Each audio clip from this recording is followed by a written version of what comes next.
pagi, salam sejahtera untuk kita semua. Assalamualaikum warahmatullahi wabarakatuh. Bagaimana kesehatan kalian hari ini? Semoga baik-baik saja. Perkenalkan, nama saya Nabil Akmal Casana. Saya seorang guru sejarah di SMA 3 Brebes. Saya mengampu kelas 10, 11, 12. Kelas 11 saya mengampu kelas 11 bahasa, 11 IPS 2, IPS 3, dan IPS 4. Ya, untuk awal pembelajaran sejarah kelas 11 semester 1 ada beberapa bab, di antaranya ya ini saya pakai buku Sejarah Indonesia milik Kementerian dan Kebudayaan Republik Indonesia tahun 2017.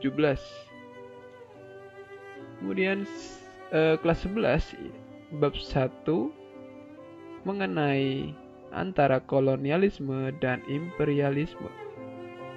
Kemudian sub A-nya itu ada perburuan mutiara dari timur, sub B-nya ada kekuasaan kongsi dagang, sub C-nya ada penjajahan pemerintahan Belanda. Itu dari bab 1 dulu. Kemudian bab 2-nya ada perang melawan kolonialisme, kemudian sub A-nya ada perang melawan hegemoni dan keserahan kongsi dagang. Ada perang melawan penjajahan kolonial Belanda, dan yang bab 3 dampak perkembangan kolonialisme, dampak dalam bidang politik ya, sosial, budaya, dan pendidikan.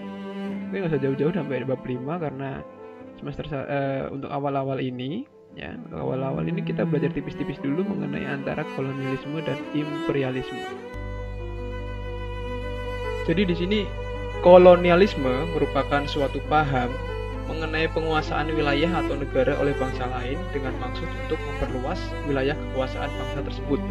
Sementara itu, imperialisme adalah sistem politik yang bertujuan menjajah negara lain untuk mendapatkan kekuasaan dan keuntungan yang lebih besar.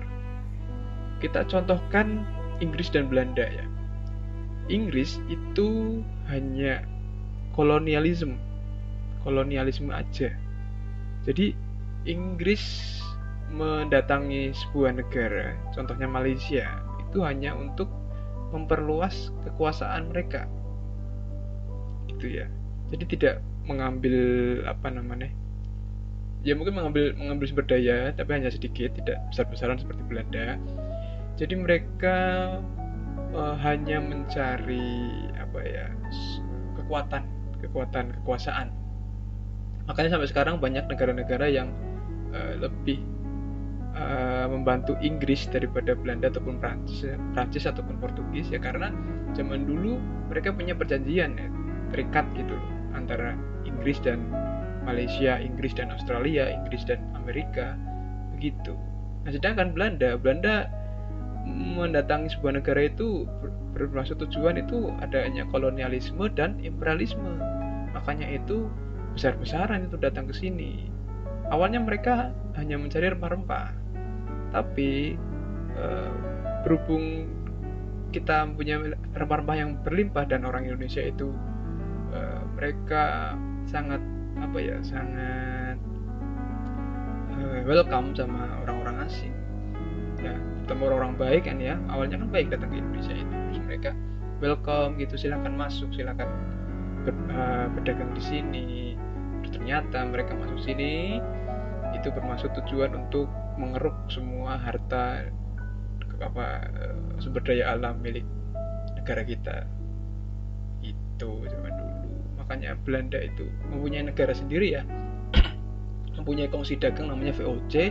Terus mereka membuat sebuah negara kecil atau Belanda kedua ya, yang dikuasai oleh VOC, mempunyai tentara sendiri, mempunyai mata uang sendiri, yang negara Belanda sendiri tidak ikut campur dalam urusan Hindia Belanda. Hanya mereka menuntut VOC untuk membayar berapa keuntungan kepada negara Belanda, seperti itu.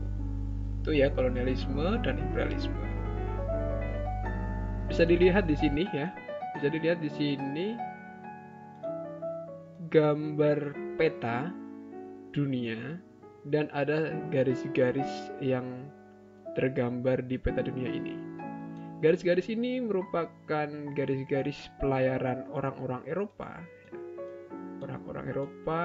ke daerah Asia ke Indonesia terutama ini. Jadi di sini keterangan yang titik-titik merah ya, itu adalah Belanda, pelayaran Belanda. Kemudian yang biru adalah Spanyol, yang hitam adalah Inggris. Perlu kalian sadari bahwa Nusantara atau Kepulauan Indonesia merupakan kepulauan yang sangat kaya dan indah bagaikan mutiara dari timur. Itu sebutan orang Eropa. Tanah Nusantara memiliki flora dan fauna yang beraneka ragam, hasil dan persediaan tambang yang ada di mana-mana, hasil pertanian pun melimpah, begitu juga hasil perkebunan seperti rempah-rempah selalu menggugah selera orang-orang barat. Kemudian dalam sejarah bangsa-bangsa di dunia dikenal adanya masa penjelajahan samudra. Nah, aktivitas penjelajahan samudra ini dalam rangka untuk menemukan dunia baru. Aktivitas penemuan dunia baru ini tidak terlepas dari motivasi dan keinginannya untuk bertahan hidup, memenuhi kepuasan dan kejayaan dalam kehidupan di dunia. Jadi mereka ya mungkin udah bosen ya, enggak ding. Jadi ada latar belakang sendiri dari kenapa kok orang Eropa mereka berlayar gitu ya. Satu ya karena adanya wabah bisa itu, terus kemudian dimulainya dari jatuhnya kota Konstantinopel oleh negara Turki. Negara Turki itu menjajah kota Konstantinopel ya dimulai dari itu, maka banyak sekali orang-orang Eropa yang berpikir untuk bagaimana kalau kita menjelajah gitu kan ya, kita bareng-bareng ke sana yuk gitu. Dan mereka mungkin sudah bosan dan ingin mengetahui dunia luar itu seperti apa. Masa di Spanyol terus gitu kan ya, masa kalau kayak kalian sekarang inilah kayak di rumah di lockdown gitu kan ya, bosan kan ya lama-lama, maka mereka mencari sebuah hiburan mungkin ya, jadi berlayar gitu. Nah, zaman dulu kenapa kok garisnya itu kita melipir ya di pinggir-pinggir seperti ini ya, karena mereka belum membuat sebuah peta pelayaran dari tengah sini bisa ke sini, dari sini tengah nggak usah ke sini tapi langsung ke sini kan bisa. Jadi mereka mengikuti jalur pantai ini mereka ikuti agar kalau ada apa-apa itu dekat dengan daratan, karena mereka zaman dulu teknologi belum secanggih sekarang ya, ada radar, ada Google Maps ya, itu belum ada itu ya. Kemudian mengapa orang-orang Eropa itu memerlukan rempah-rempah ya? Orang-orang Eropa itu berusaha sekuat tenaga untuk menemukan daerah penghasil rempah-rempah. Nah, rempah-rempah ini menjadi komoditas utama ya, yang sangat diminati oleh bangsa-bangsa Eropa, masyarakat Eropa. Ya seperti halnya jahe ya, di sana mungkin nggak ada jahe. Mengapa kok orang-orang Eropa itu suka meminum bir dan lain sebagainya? Karena mereka di sana nggak ada jahe.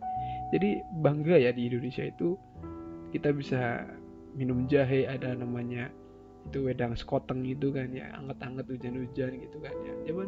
Zaman di Eropa itu nggak ada, sebelum ada penjajahan itu mereka menggunakan minuman bir ya untuk menghangatkan badan gitu ya. Jadi untuk kalian yang mungkin berpikiran masih lebih mewah bir daripada jahe, tidak, jahe itu lebih kuat, jahe itu lebih mewah karena zaman dulu dicari dan harganya mahal rempah-rempah itu ya. Rempah-rempah di Indonesia ini sangat diperlukan untuk bumbu masak, bahan minuman yang dapat menghangatkan, dan saya katakan tadi menghangatkan badan ya, karena suhu di Eropa ini dingin ya.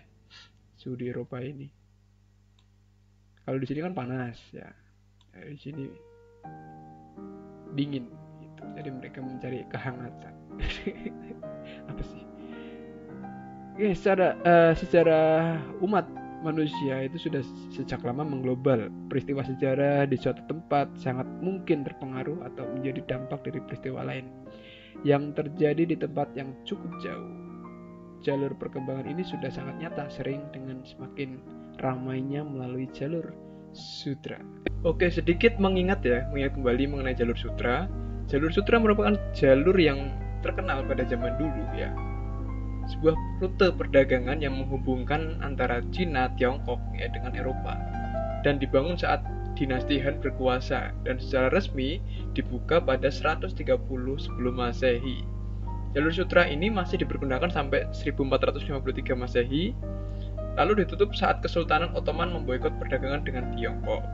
Walaupun hampir 600 tahun sejak jalur sutra ditutup, untuk perdagangan antar negara rute ini masih tetap digunakan ya beberapa ya, dan telah meninggalkan banyak warisan ekonomi, budaya, dan sejarah yang sampai saat hari ini. Jalur sutra ini membentang dari Tiongkok sampai Eropa Timur.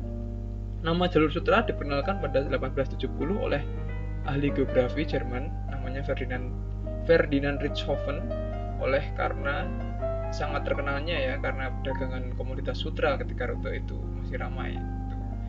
Jadi jalur sutra adalah sebuah rute perdagangan dengan panjang lebih dari 6.500 km ya, yang membentang antara Tiongkok hingga Eropa Timur ya, melewati sepanjang wilayah India dan Persia. Persia itu ibaratnya zaman dulu itu negara paling adidaya ya sekarang itu Cina atau Amerika gitu. Jalur sutra itu terdiri atas rute daratan dan lautan. Jadi jalur sutra itu bukanlah sebuah jalan ya, jangan dibayangkan itu sebuah jalan, tapi kompleks rute yang meliputi rute darat dan laut yang harus dilewati perdagangan untuk mencapai tempat bisnisnya. Rute sebenarnya sering berubah karena cuaca, bencana alam, dan ancaman bandit atau kita orang Indonesia itu namanya bajing loncat lah, pencuri ya gitu. Pedagang sering menggunakan unta atau untuk membawa barang mereka selagi melintasi jalur sutra. Tapi zaman dulu belum ada mobil ataupun motor untuk melewati jalur ini, jadi berhari-hari kalau melewati jalur ini. Rute ini untuk jual beli atau barter barang antar wilayah ya. Jadi misal kamu punya nasi tapi kamu nggak punya susu gitu, kamu cari itu pedagang susu, nanti barter di situ. Itu ya namanya sistem barter zaman dulu. Ya walaupun nilainya nggak bisa sebanding, cuma kan dulu kan belum ada uang ya, jadi menggunakan cara itu. Peristiwa awalnya itu dilatar belakangi oleh peristiwa yang sudah saya katakan, itu jatuhnya Konstantinopel di kawasan Laut Tengah ya. Laut Tengah itu kayaknya sekitar sini kayaknya, coba cek di Google ya, kayak sekitar sini di Laut Tengah pada tahun 1453. Serangkaian penemuan di bidang teknologi juga merupakan faktor penting ya dari adanya pemasaran kehidupan global gitu ya, pelayaran bangsa barat itu. Nah, mengapa bangsa barat itu mereka berlayar itu gak cuma untuk liburan atau yang lain sebagainya. Mereka berlayar itu ada maksud dan tujuan ya, ada maksud dan tujuannya. Jadi ada namanya 3G ya. 3G itu bukan sinyal, tapi 3G itu maksud tujuannya ya. Maksud tujuannya itu gold, glory, dan gospel. Gold ini adalah kekayaan emas ya. Glory ini adalah kejayaan ya. Gospel ini ya pengakuan dunia ya kalau nggak salah ini. Oke, supaya lebih clear lagi kita cari di Wikipedia. Gold, glory, gospel. Gold kekayaan, glory kejayaan ya, gospel kesucian agama. Itu maksudnya dari gold, glory, gospel. Oke, untuk jelasnya nanti ini gold, glory, gospel kita bahas di belajar tipis-tipis di minggu depan ya. Minggu depan kita akan belajar mengenai gold, glory, gospel, terus kemudian siapa aja yang berdagang ya, awal mula berdagang itu siapa yang berlayar dari Eropa ke Asia Tenggara ya, Indonesia itu siapa pelayaran pertama, terus kemudian yang kedua siapa, terus kemudian mereka menggunakan kapal apa, seperti itu. Oke, untuk materi kali ini saya cukup di sini dulu ya materi pelajarannya. Jadi saya harap kalian paham dengan apa yang sudah saya jelaskan.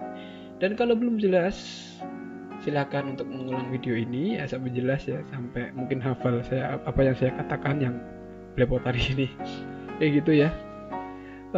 Saya akhiri video ini ya. Jaga kesehatan, selalu pakai masker, jangan keluar rumah kalau tidak ada kepentingan, dan selalu bahagia. Oke, cukup sekian dari saya. Wassalamualaikum warahmatullahi wabarakatuh.